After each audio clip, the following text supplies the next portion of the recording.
Assalamualaikum warahmatullahi wabarakatuh. Perkenalkan, nama saya Renzami Zulmia Putri, BP 211000372206. Saya dari Universitas Eka Sakti Padang, Fakultas Keguruan dan Ilmu Pendidikan, Program Studi Pendidikan Ekonomi. Yang terhormat kepada Ibu Reni Resvita SPD MPDE dan kepada teman-teman yang telah menonton video ini. Video ini saya buat untuk memenuhi tugas akhir mata kuliah Teori Ekonomi Makro. Untuk kesempatan kali ini saya akan mencoba menjelaskan materi mengenai perdagangan internasional. Untuk mempersingkat waktu, langsung saja kita masuk kepada pemaparan materi. Pada poin yang pertama, kita akan membahas mengenai pengertian perdagangan internasional. Perdagangan internasional atau international trade adalah kegiatan transaksi dagang antara satu negara dengan negara lain, baik berupa barang ataupun jasa, dan dilakukan melewati batas daerah suatu negara, seperti perdagangan antara Indonesia dengan India, Amerika, dan Cina. Poin yang kedua, manfaat perdagangan internasional. Adapun manfaat dari perdagangan internasional ini, yang pertama, meningkatkan cadangan valuta asing dan devisa negara.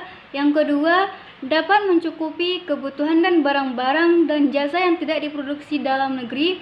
Yang ketiga, menjalin kerjasama dengan antar negara. Yang keempat, memperluas lapangan kerja. Yang kelima, mendorong semangat berprestasi dan bersaing. Yang keenam, menumbuhkan output di dalam negeri dan peningkatan pendapatan nasional. Yang ketujuh, menciptakan efisiensi dan spesialisasi. Yang kedelapan, mempererat hubungan antar negara baik bilateral maupun multilateral. Yang kedelapan, transfer teknologi modern. Dengan adanya perdagangan internasional, satu negara dapat memperoleh kesempatan untuk mempelajari teknik produksi dan manajemen yang lebih modern dari negara lain. Poin yang ketiga, masuk kepada faktor pendorong perdagangan internasional. Adapun faktor-faktor yang menjadi pendorong terjadinya perdagangan internasional, pertama, perbedaan sumber daya alam. Yang kedua, adanya perbedaan selera. Yang ketiga, tidak semua negara dapat memproduksi sendiri satu barang. Yang keempat, adanya spesifikasi. Yang kelima, perbedaan iklim. Yang keenam, perbedaan ilmu pengetahuan dan teknologi atau iptek. Yang ketujuh, adanya kebutuhan barang-barang atau jasa yang belum dapat diproduksi di dalam negeri. Selanjutnya, adanya kelebihan produksi sehingga perlu perluasan usaha, keinginan menjalin kerjasama ekonomi, hubungan politik, dan dukungan negara lain. Berkembangnya globalisasi ekonomi dalam kehidupan masyarakat dunia, dan kemajuan telekomunikasi, informasi, dan transportasi yang memudahkan pelaksanaan perdagangan internasional. Poin selanjutnya ada faktor penghambat perdagangan internasional. Adapun yang menjadi faktor penghambat perdagangan internasional ini, yang pertama, kebijakan ekonomi internasional yang dilakukan oleh pemerintah. Yang kedua, tidak amannya suatu negara. Yang ketiga, pembayaran antar negara sulit dan beresiko besar. Yang keempat, stabilnya kurs mata uang asing. Yang kelima, perbedaan mata uang antar negara. Dan yang terakhir, kualitas sumber daya yang rendah. Materi selanjutnya kita masuk kepada teori perdagangan internasional.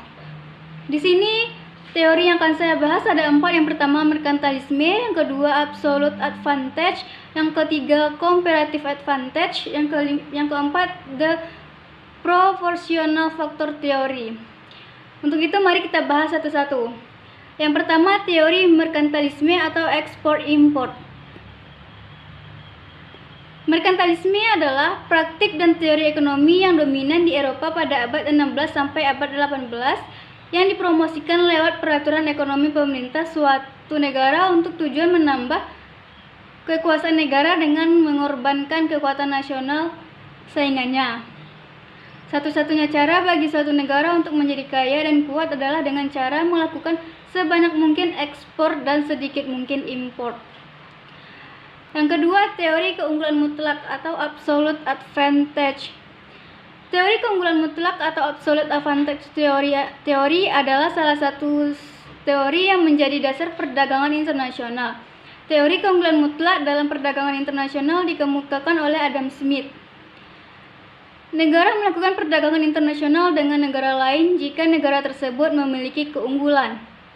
mutlak atau absolute advantage, maka negara tersebut akan melakukan ekspor dan mengimpor barang-barang yang tidak memiliki keunggulan mutlak atau absolute advantage. Yang selanjutnya, teori keunggulan kooperatif atau cooperative advantage. Menurut David Ricardo, perdagangan internasional terjadi jika ada perbedaan keunggulan komparatif. Suatu negara dikatakan memiliki keunggulan komparatif karena dapat memproduksi barang dengan biaya yang relatif murah dibanding dengan negara lain. Dengan kata lain, keunggulan kooperatif merupakan keunggulan lebih besar pada suatu barang dibanding barang lain. Sedangkan negara lain memiliki kelemahan yang lebih kecil pada barang lainnya. Keunggulan kooperatif terjadi jika negara melakukan spesialisasi produk, barang atau jasa yang memiliki produktivitas dan efisiensi tinggi. Yang terakhir, teori ketersediaan faktor produksi atau deproportional factor theory. Menurut David Ricardo, perdagangan internasional terjadi jika ada perbedaan keunggulan kooperatif. Basis dari keunggulan kooperatif adalah faktor endowment, yaitu kepemilikan faktor-faktor produksi di dalam suatu negara. Yang kedua, faktor intensity, yaitu teknologi yang digunakan di dalam proses produksi, apakah labor intensity atau capital intensity. Poin selanjutnya kita masuk kepada kebijakan perdagangan internasional. Kebijakan perdagangan internasional adalah kebijakan pemerintah atau negara, baik langsung maupun tidak langsung, untuk mempengaruhi komposisi, arah, serta bentuk perdagangan luar negeri atau kegiatan perdagangan. Kebijakan ini mengatur jenis serta jalur perdagangan dengan negara-negara yang berbeda di dunia. Setiap negara tentu memiliki kebijakan dagang internasional sendiri. Misalnya di Indonesia, secara umum kebijakan diatur oleh Kementerian Perdagangan dan disahkan oleh Presiden. Kebijakan perdagangan internasional juga dapat berarti peraturan atau tata cara perdagangan antar negara yang menunjuk pada ketepatan yang disahkan oleh Lembaga Perdagangan Internasional. Kedua lembaga tersebut adalah WTO atau World Trade Organization dan IMF, International Monetary Fund. Poin selanjutnya, kebijakan perdagangan bebas. Pasar bebas atau dikenal juga dengan perdagangan bebas adalah kebijakan di mana pemerintah tidak melakukan diskriminasi terhadap impor atau ekspor. Perdagangan bebas dapat dicontohkan dengan Uni Eropa, MEA, dan sebagainya. Kebijakan perdagangan bebas menginginkan kebebasan dalam perdagangan, sehingga tidak ada rintangan yang menghalangi arus produk dari dan ke luar negeri. Adapun yang menjadi kebijakan pasar bebas sebagai berikut. Yang pertama, perdagangan barang tanpa pajak termasuk tarif lainnya. Yang kedua, perdagangan jasa tanpa pajak atau hambatan perdagangan lainnya. Yang ketiga, akses ke pasar yang tidak diatur. Yang keempat, akses informasi yang tidak diatur. Yang kelima, perdagangan jasa tanpa pajak atau hambatan perdagangan lainnya. Poin selanjutnya ada kebijakan perdagangan proteksionis. Adapun yang menjadi kebijakan perdagangan proteksionis ini, yang pertama ada kuota. Kuota adalah pembatasan jumlah suatu barang yang bisa diimpor dalam suatu periode tertentu. Yang kedua, premi. Premi adalah salah satu kebijakan yang diambil pemerintah untuk memajukan ekspor dengan memberikan premi kepada badan usaha atau industri yang membutuhkan. Yang ketiga, larangan impor. Larangan impor adalah kebijakan yang diberlakukan jika suatu negara diharuskan untuk menghemat devisanya. Yang keempat, larangan ekspor. Larangan ekspor adalah kebijakan suatu negara untuk melarang ekspor barang-barang tertentu ke luar negeri. Yang keenam, diskriminasi harga.